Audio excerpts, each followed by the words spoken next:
Priest സിനിമയ്ക്ക് ശേഷം ആസിഫ് അലി നായകനാക്കി ജോഫിൻ ടി ജാക്കോ സംവിധാനം ചെയ്യുന്ന സിനിമയുടെ ഷൂട്ട് ആരംഭിച്ചിരിക്കുകയാണ്. ഈ സിനിമ ഒരു ബിഗ് ബഡ്ജറ്റ് ക്രൈം ത്രില്ലർ സിനിമയായിരിക്കുമെന്നാണ് ഇപ്പോൾ അറിയാൻ കഴിയുന്നത്. സിനിമയിൽ ആസിഫ് അലി കൂടാതെ തന്നെ അനശ്വര രാജൻ, മനോജ് കെ ജയൻ എന്നിവരാണ് പ്രധാന വേഷത്തിലെത്തുന്നത്. നാനിയെ നായകനാക്കി ഡയറക്ടർ ടി ജെ നാനവലിന്റെ അടുത്തൊരു ചിത്രം വരുന്നതായ റിപ്പോർട്ടുകൾ. ഈ സിനിമയുടെ ഷൂട്ട് ഇപ്പോഴത്തെ വേട്ടയൻ സിനിമയ്ക്ക് ശേഷം എന്തായാലും ആരംഭിക്കുമെന്നാണ് അറിയാൻ കഴിയുന്നത്. ത്രിബിൾ ആർ സിനിമയ്ക്ക് ശേഷം രാജമൗലി സംവിധാനം ചെയ്യുന്ന അടുത്ത ചിത്രമാണ് മഹേഷ് ബാബുവിനെ നായകനാക്കിയിട്ടുള്ള ഒരു ചിത്രം. ഈ സിനിമയുടെ ഒരു അപ്ഡേറ്റ് ഇപ്പോഴത്തെ പ്രൊഡ്യൂസർ തന്നെ തന്നിരിക്കുകയാണ്.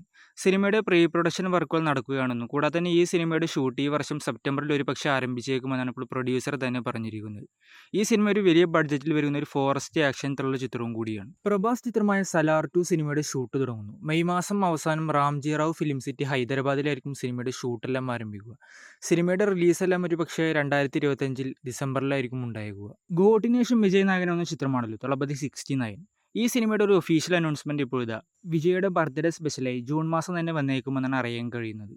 സിനിമ ഒരുപക്ഷെ എച്ച് വിനോദായിരിക്കും സംവിധാനം ചെയ്യുക. ആർഡക്സിന് ശേഷം ഷെയ്ൻ നിഗവും മഹിമ നമ്പ്യാരും ഒന്നിക്കുന്ന ചിത്രമാണല്ലോ ലിറ്റിൽ ഹാർട്സ് എന്ന ചിത്രം. സിനിമയുടെ റിലീസ് ഡേറ്റ് ഇപ്പോൾ ഒഫീഷ്യലായി തന്നെ പ്രഖ്യാപിച്ചിരിക്കുകയാണ്. സിനിമ ഇപ്പോൾ ജൂൺ മാസം 7-ാം തീയതി ആയിരിക്കും റിലീസിനെത്തുക. അങ്ങനെ ധ്രുവിക്രമിനെ നായകനാക്കി മാരി സെൽവരാജ് സംവിധാനം ചെയ്യുന്ന സിനിമയുടെ ടൈറ്റിൽ ഇപ്പോൾ പ്രഖ്യാപിച്ചിരിക്കുകയാണ്. ബിസൺ എന്ന് പേരിട്ടിരിക്കുന്ന ഈ സിനിമയിൽ ധ്രുവിക്രമിനെ കൂടാതെ തന്നെ രജീഷ വിജയൻ, അനുപമ പരമേശ്വരൻ, ലാൽ, പശുപതി എന്നിവരായിരിക്കും പ്രധാന വേഷത്തിലെത്തുക. അല്ലു അർജുൻ അങ്ങനെ വന്ന ചിത്രമാണല്ലോ പുഷ്പ 2. സിനിമയുടെ കേരള തിയേറ്ററിക്കൽ റൈറ്റ്സ് ഇപ്പോൾ ശ്രീ ഗോകുലം മൂവീസ് സ്വന്തമാക്കിയിരിക്കുകയാണ്. സിനിമ ഓഗസ്റ്റ് 15-നായിരിക്കും റിലീസിനെത്തുക. റോഷാക്ക് എന്ന സിനിമയ്ക്ക് ശേഷം നിസാം ബഷീറിന്റെ അടുത്തൊരു സിനിമ വരുന്നു. ഈ സിനിമയിൽ ബിജു മേനോൻ, സുരാജ് എന്നിവരായിരിക്കും പ്രധാന വേഷത്തിലെത്തുക. കൂടാതെ തന്നെ ധ്യാനം ഉണ്ടായേക്കുമെന്നാണ് അറിയാൻ കഴിയുന്നത്. ഈ ചിത്രം ഒരു സർക്കാസ്റ്റിക് കോമഡി ഫിലിം ആയിരിക്കുമെന്നാണ് ഇപ്പോൾ പുറത്തുവരുന്ന റിപ്പോർട്ടുകൾ. കുഞ്ചാക്കോബനെ നായകനാക്കി JK സംവിധാനം ചെയ്യുന്ന ചിത്രമാണല്ലോ ഗിർ എന്ന ചിത്രം. സിനിമയുടെ റിലീസ് തീയതി ഇപ്പോൾ ഒഫീഷ്യലായി തന്നെ പ്രഖ്യാപിച്ചിരിക്കുകയാണ്. സിനിമ ഇപ്പോൾ ബക്രീദ് സ്പെഷ്യലായി ജൂൺ മാസമായിരിക്കും റിലീസിനെത്തുക. ഗുരുവായൂർ അമ്പലനാടിൽ എന്ന സിനിമയ്ക്ക് ശേഷം ഫഹദ് ഫാസിലിനെ നായകനാക്കി വിപിൻ ദാസ് സംവിധാനം ചെയ്യുന്ന സിനിമയുടെ ഒരു അപ്ഡേറ്റ് ഇപ്പോഴിതാ വിപിൻ ദാസ് തന്നെ ഇപ്പോൾ റീസെൻ്റായി ഇന്റർവ്യൂവിൽ പറഞ്ഞിരിക്കുകയാണ്. ഈ സിനിമ ഇപ്പോഴത്തെ ആക്ഷനും കോമഡിയും നിറഞ്ഞൊരു ഗാങ്സ്റ്റർ ഫിലിം ആയിരിക്കുമെന്നാണ് ഇപ്പോൾ വിപിൻ ദാസ് തന്നെ പറഞ്ഞിരിക്കുന്നത്. സിനിമയുടെ ഷൂട്ടെല്ലാം ഈ വർഷം പകുതിയിൽ തന്നെ ആരംഭിക്കുന്നതായിരിക്കും. അങ്ങനെ മോഹൻലാൽ സംവിധാനം ചെയ്യുന്ന ബറോസ് സിനിമയുടെ റിലീസ് ഡേറ്റ് ഇപ്പോൾ ഒഫീഷ്യലായി തന്നെ പ്രഖ്യാപിച്ചിരിക്കുകയാണ്. സിനിമ ഇപ്പോൾ സെപ്റ്റംബർ മാസം 12-ാം തീയതി ആയിരിക്കും വേൾഡ് വൈഡ് തിയേറ്റർ റിലീസ് ചെയ്യുക. വിജയ് നായകനാവുന്ന ചിത്രമാണല്ലോ ഗോട്ട് എന്ന ചിത്രം. ഈ സിനിമയിൽ ഇപ്പോഴത്തെ 3 ക്യാമിയോ റോൾ ഉണ്ടാകുമെന്നാണ് ഇപ്പോൾ അറിയാൻ കഴിയുന്നത്. അതും ക്രിക്കറ്റ് പ്ലെയറായ 3 പ്ലെയേഴ്സ് ആയിരിക്കും ഈ സിനിമയിൽ ക്യാമിയോ റോളിൽ എത്തുക എന്നാണ് ഇപ്പോൾ റിപ്പോർട്ടുകൾ. ജൂൺ മാസം റിലീസ് ഉറപ്പിച്ച കമൽഹാസൻ ചിത്രമായിരുന്നില്ലേ ഇന്ത്യൻ 2. സിനിമ ഇപ്പോഴത്തെ ജൂണിൽ നിന്നും പോസ്റ്റ്പോൺ ചെയ്തു പോകുമെന്നാണ് അറിയാൻ കഴിയുന്നത്. കൂടാതെ തന്നെ ധനുഷിന്റെ സിനിമയായ റായ് എന്ന ചിത്രം ജൂണിലാണ് ഇപ്പോൾ റിലീസിനെത്തുന്നത്. മോഹൻലാൽ തരുൺമൂർത്തി ചിത്രമായ L360 സിനിമയുടെ ടൈറ്റിൽ അനൗൺസ്മെന്റ് ഇപ്പോൾ വരുന്നു. മെയ് മാസം 20-ന് തന്നെ ഈ സിനിമയുടെ ടൈറ്റിൽ അനൗൺസ്മെന്റ് ഉണ്ടാകുമെന്നാണ് ഇപ്പോൾ പുറത്തുവരുന്ന റിപ്പോർട്ടുകൾ.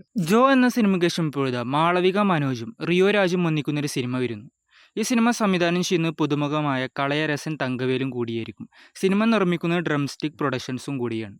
യാഷ് നായകനാവുന്ന ചിത്രമാണല്ലോ ടോക്സിക്. ഈ സിനിമയിൽ യാഷിന്റെ സിസ്റ്റർ റോളിൽ കരീന കപൂർ എത്തിയേക്കുമെന്ന് റൂമറുകളെല്ലാം നേരത്തെ വന്നിരുന്നു.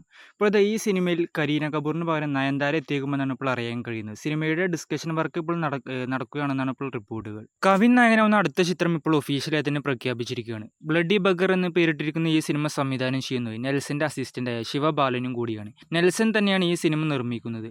ഈ സിനിമയ്ക്ക് മ്യൂസിക്കെല്ലാം ചെയ്യുന്നത് ദാദ എന്ന സിനിമയ്ക്ക് മ്യൂസിക്കെല്ലാം ചെയ്ത ജെൻ മാർട്ടിനും കൂടിയാണ്.